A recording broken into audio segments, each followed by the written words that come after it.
Hello friend, स्वागत है GSM Rakesh है पर फ्रेंड। आज हमारे पास एक वीवो का फ़ोन आया है जो कि है शायद Y12 या फिर Y15, जो कि मीडियाटेक सीपीयू में है। ये एक शॉपकीपर का फ़ोन है और ये फ़ोन डेड है। इस फ़ोन में काफ़ी ज़्यादा काम हो चुका है, जैसे कि पावर सेक्शन और इसका सीपीयू भी रिवॉल्व हो चुका है। ये फ़ोन रिपेयर नहीं हो पाया है। आखिर क्यों रिपेयर नहीं हो पाया है, इसमें फ़ॉल्ट कहाँ से है, सारी जानकारी इस वीडियो में देने वाला। ट्रेसिंग के साथ साथ सारी जो इन्फॉर्मेशन है वो शेयर करने वाला हूँ। सबसे पहले आपको स्टेप बाय स्टेप चेक करना होता है डेड फ़ोन के लिए, जैसे कि चार्जिंग पोर्ट में क्या एम्पियर ले रहा है। यहाँ पर मैं चार्जिंग पोर्ट लगा रहा हूँ और लगाने के बाद यहाँ पर पोर्ट नंबर 1 में लग रहा है, बट ये एम्पियर नहीं ले रहा है।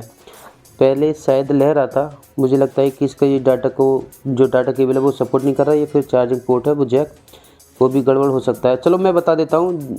ये करंट ले रहा था पहले, जो डाटा केबल लगा रहे हैं तो 0.20 और उसके बाद तुरंत ही 0.10 पे स्टक हो जा रहा था, तो अभी ये नहीं ले रहा है।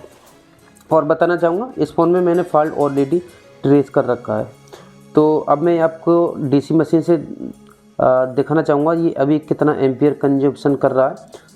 इसका जो फ़ॉल्ट तो मैंने पकड़ लिया है, बट आप लोगों को बताना चाहिए क्योंकि इसका जो फ़ॉल्ट है थोड़ा सा अलग है और आपको भी इस तरीके के फ़ॉल्ट आते हैं तो आप इजीली तरीके से रिपेयर कर पाएँ। यहाँ पर ऑटो करंट की कोई भी प्रॉब्लम नहीं है, अभी 0 दिखा रहा है। जैसे ही मैं पावर बटन दबा रहा हूँ तो ध्यान से देखिएगा, डीसी मशीन की रीडिंग सबसे नीचली USB 2 है, वहाँ पर ध्यान से देखना देख सकते हैं 170 110 130 120 70 50 20 इस तरीके की रीडिंग ले रहा है, यानी कि 120 130 की करीब जा रहा है। तो इससे लगता है कि फ़ोन ऑन होने की कोशिश कर रहा है, बट फ़ोन ऑन नहीं हो पा रहा है। अब फ़ोन ऑन क्यों नहीं हो पा रहा है, ये दो प्रॉब्लम होती है।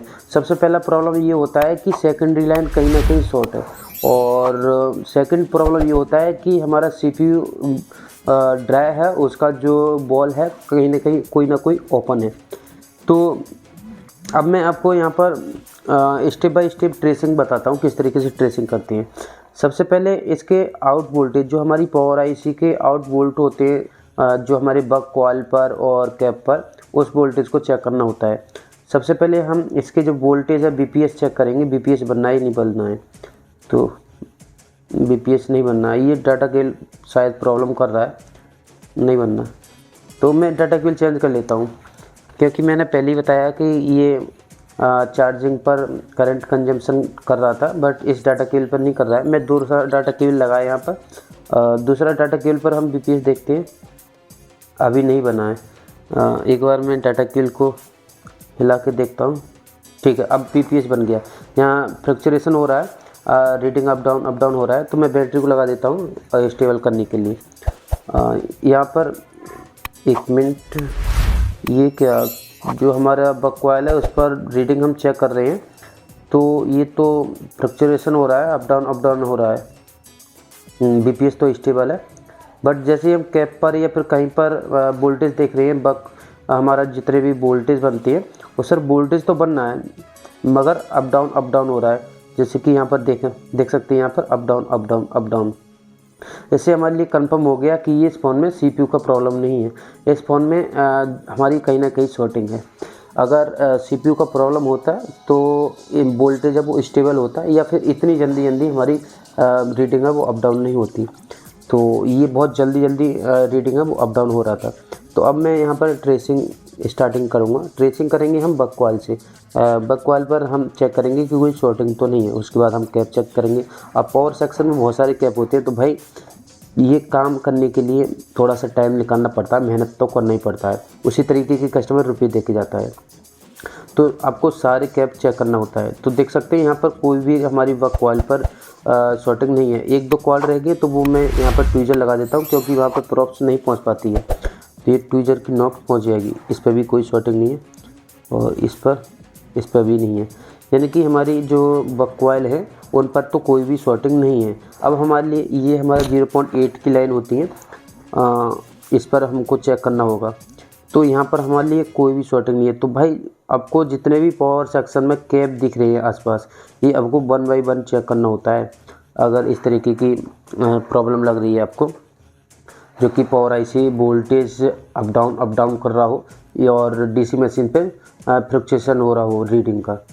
तो यहाँ पर ये बारीकी से देखना पड़ता है भाई। आपको जितने भी कैप हैं 1 बाई 1 ही चेक करना होगा, और बारीकी से कभी कभी ग्राउंड से हमारी जो प्रॉप्स है वो कनेक्ट हो जाती है तो उस टाइम भी बीप आ जाता है। तो उस चीज़ को आपको देखते रहना है कि वो पिन ग्राउंड से तो कनेक्टेड नहीं हो पा रही है। एक साइड हो गया, अब यहाँ पर चेक कर रही हैं यहाँ पर शायद, हाँ ये वाला कैप, हाँ देखो मैंने इसमें फॉल्ट ऑलरेडी चेक कर रखा था, आप लोगों के लिए सिर्फ समझाना था। ये वाला कैप है वो शॉर्ट है, ये तीसरे नंबर वाला, ये वाला। तो ये किस लाइन से जुड़ा हुआ है उसके लिए हम इस मीटिंग में चलते हैं। फ्रेंड ये वीवो का शायद 2212 2215 शायद सेमी होती है, तो मैं देख लेता हूँ 2212। इसमें बिट में चेक करना है कि ये लाइन हमारी कहाँ कहाँ को जाती है और कितने वोल्टेज की लाइन है, क्या है क्या नहीं। जब कैप शॉर्ट हुआ है तो वोल्टेज की लाइन होगा ये ज़रूरी। तो इसका जो बिट मैप है वो ओपन हो रहा है। तो अब मैं यहाँ पर चेक करूँगा कि इसमें जो लाइन है वो हमारी किस जगह पर कितनी सेक्शन में गया हुआ है, इस लाइन पर कितने कैप लगी हुई हैं। एक कैप तो वो लगा हुआ है ही है, और देख लेते और कोई कैप तो नहीं है यहाँ पर। तो बड़े ध्यान से देखना है, यहाँ पर पावर सेक्शन में जाएंगे और हम उस कैप को फाइंड करेंगे कौन सा कैप था। ऊपर से तीसरे नंबर का कैप था, ये वाला कैप था। तो इसमें सिर्फ एक कैप है और ये पावर आईसी से निकल के पावर आईसी के अंदर ही गया हुआ, पावर आईसी से ही है। और ये लाइन है 2.8 का, 2.8 वोल्टेज का ये लाइन है। तो फ्रेंड यहाँ पर ये लाइन है वो 2.8 वोल्टेज का है। तो इस कैप को हम आयरन की मदद से या फिर हॉट गन से भी हम निकाल देंगे या तोड़ भी देंगे। इसकी जगह पर आपको दूसरा भी कैप लगा सकते हैं, नहीं तो कोई प्रॉब्लम नहीं होगा। अगर लगा दे तो अच्छी बात है। तो मुझे लगता है कि ये कैप ही शॉर्ट होगा। अगर ये कैप शॉर्ट नहीं है तो हमारी पावर आईसी में प्रॉब्लम है, क्योंकि इस सेक्शन में सिर्फ एक ही कैप लगा हुआ है। तो इसको हम चेक करेंगे। इस कैप को मैंने हटा दिया है। अब मैं मल्टीमीटर से चेक करता हूँ इस कैप को ये शॉर्ट है या हमारी पावर आईसी शॉर्ट है। तो पहले मैं कैप को चेक कर रहा हूँ, कैप ही शॉर्ट था।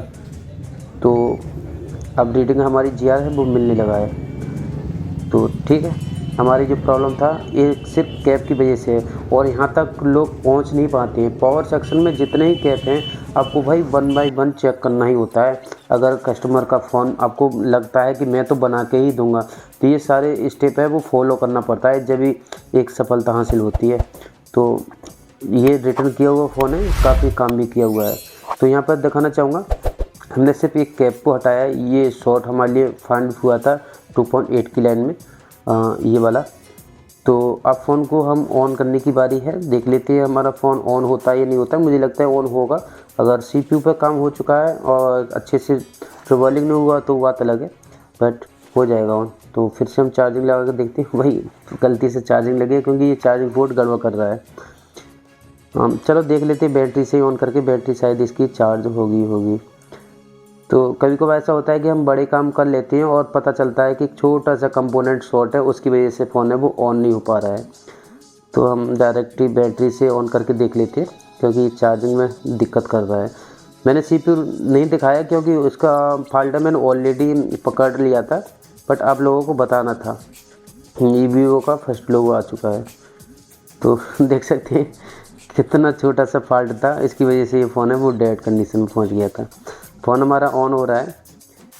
इस वीडियो से आपको क्या क्या सीखने के लिए मिला है वो कमेंट करके बताना, क्योंकि मैं कोई वीडियो लेकर आता हूँ मोटिवेट भी आप लोगों के लिए करता हूँ।